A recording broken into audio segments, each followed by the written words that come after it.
What's up, Bills Mafia? The Buffalo Bills have a home game this Sunday, but it's in London, baby. And they're going against the no good Jacksonville Jaguars. And I have the top storylines for you. But before we get to that, let's get to that intro. This is VZ Music.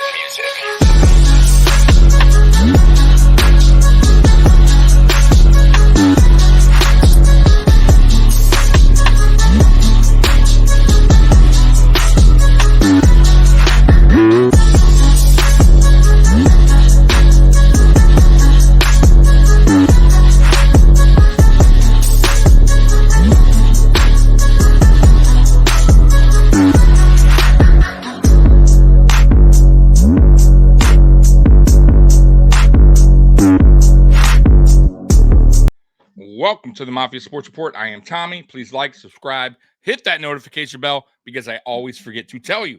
Well, Bills Mafia, the Buffalo Bills have a home game this Sunday, but it's in London. Yeah, baby, yeah. And it's against those Jacksonville Jaguars. And I got the top storylines for you for that game.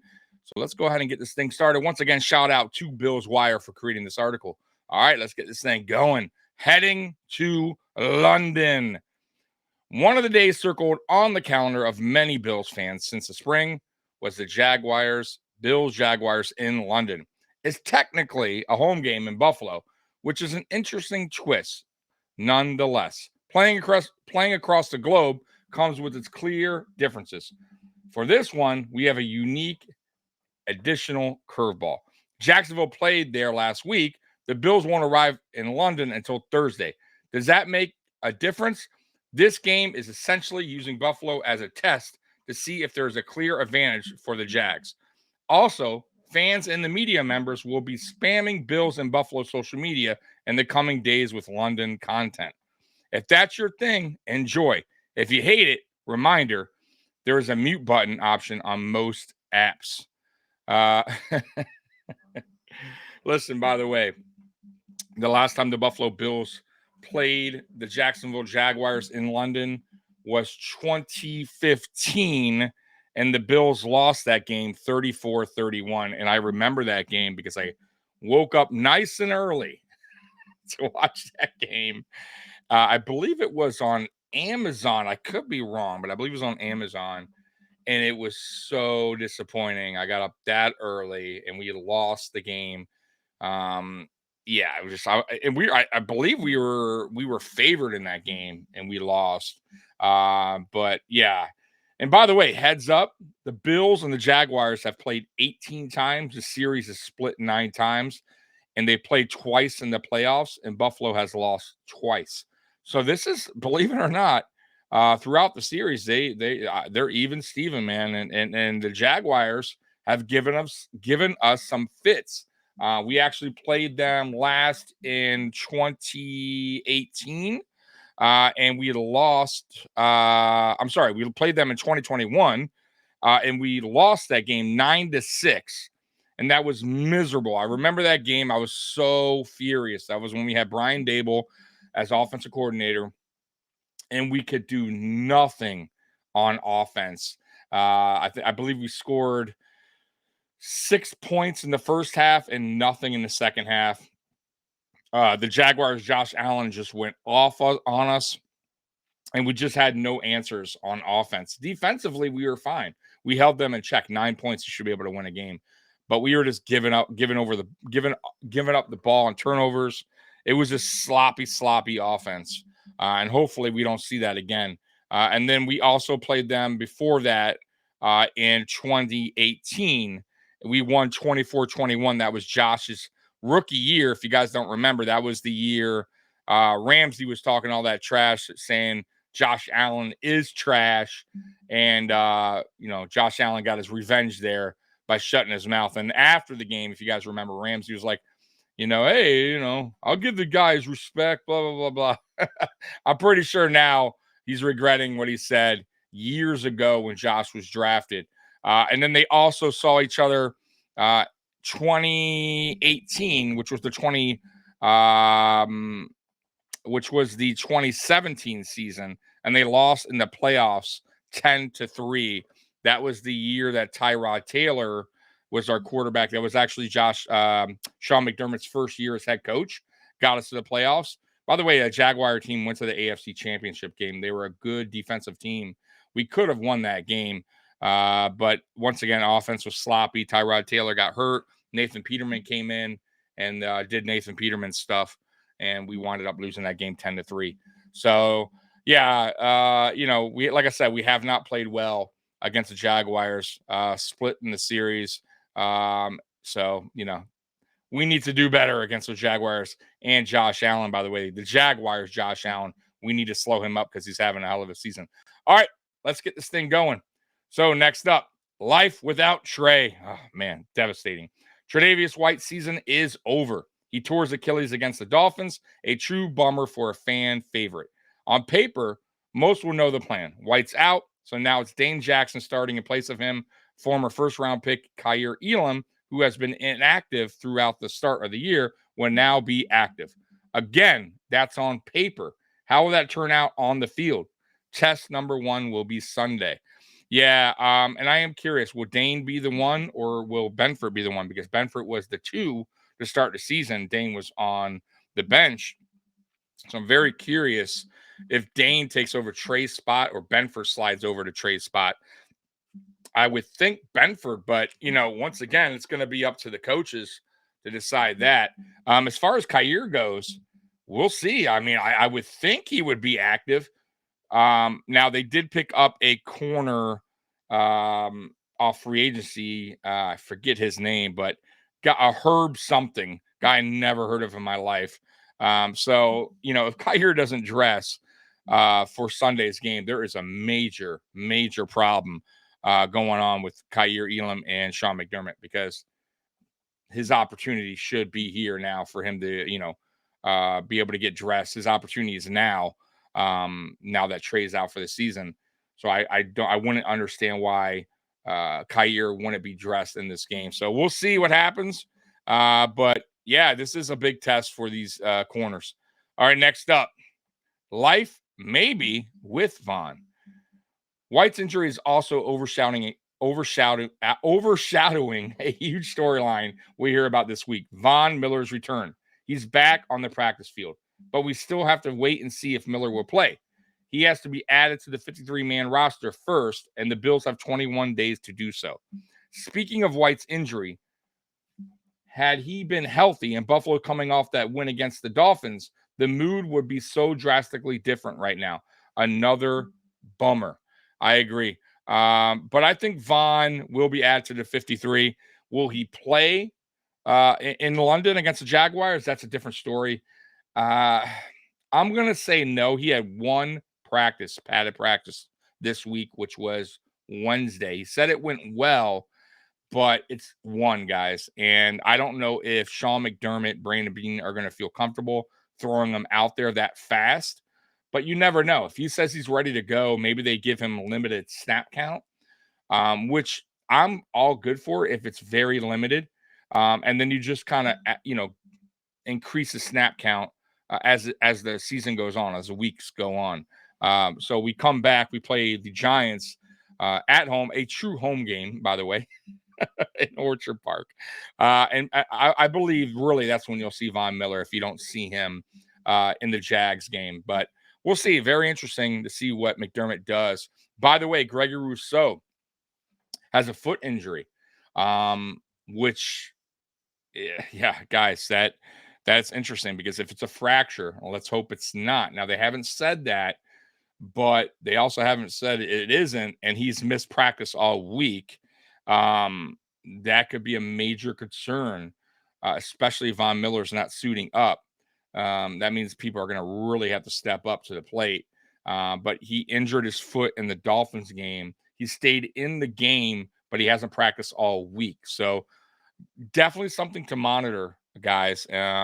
Because if it is a fracture, that's a problem. He's going to miss some time.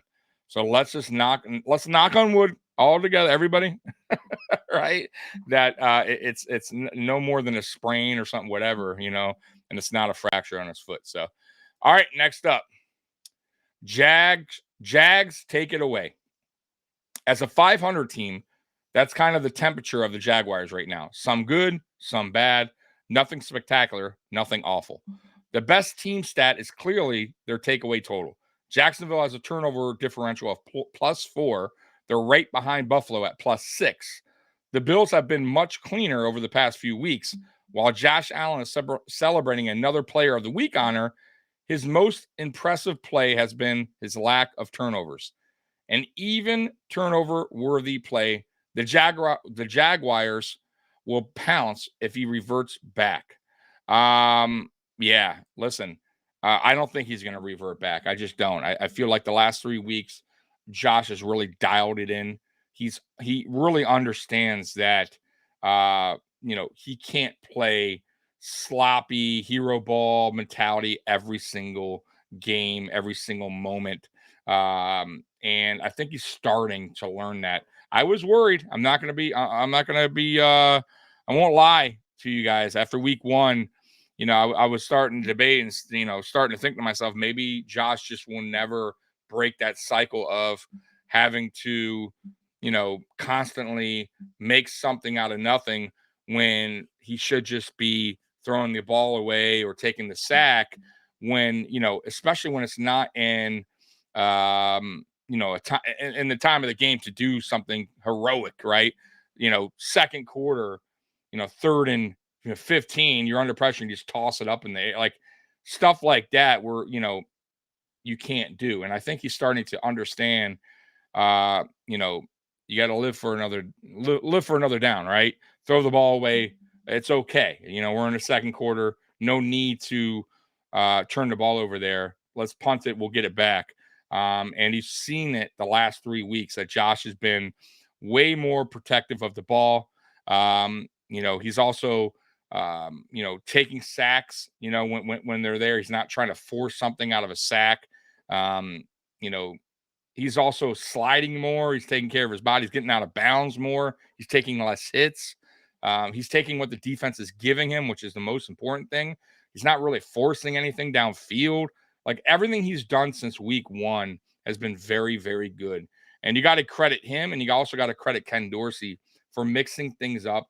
And I'm sure they talked. I'm sure they hit the film room because it's clear. Look at the last 3 weeks. He's played phenomenal football. And the last game was, his best yet.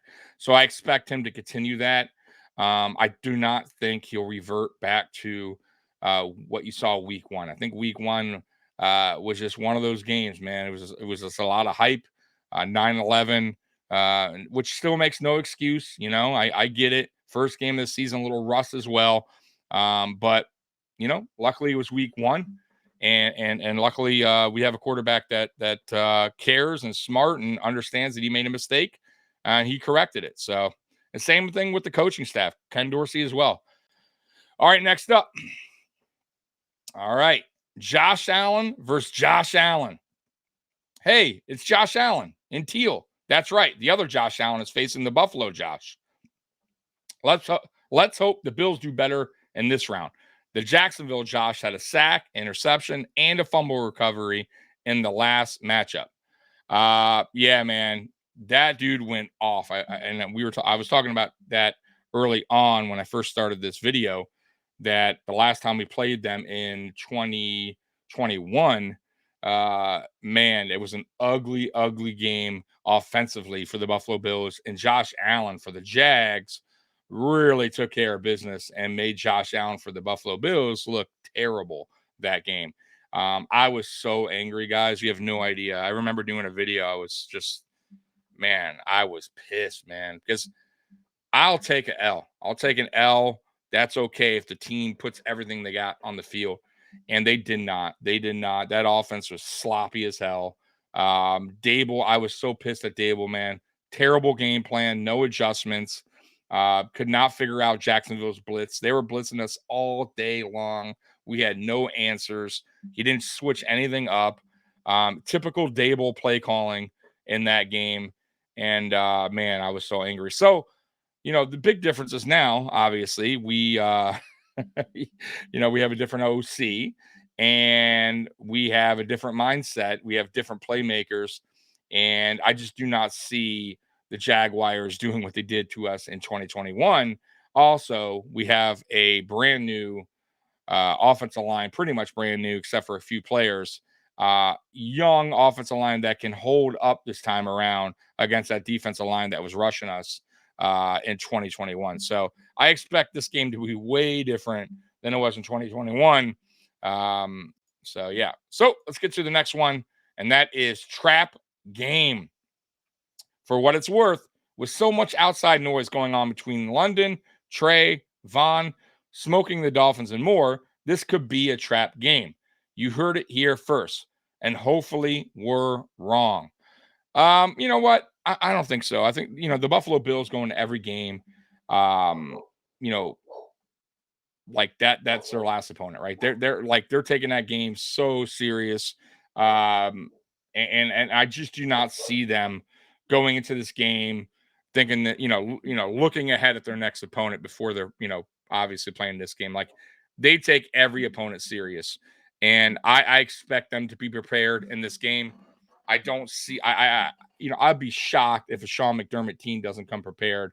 Um, you know, this season against the team. Now, week one, I don't know if so much they weren't prepared. I just think they were just sloppy as hell. And you could put that on, especially Josh Allen. And the play calling wasn't the greatest by Ken Dorsey, but I think that was more of a game where it was just very sloppy play. And I do believe they were prepared. It was just sloppy play. So moving forward, you saw week 2, week 3, week 4, they were prepared.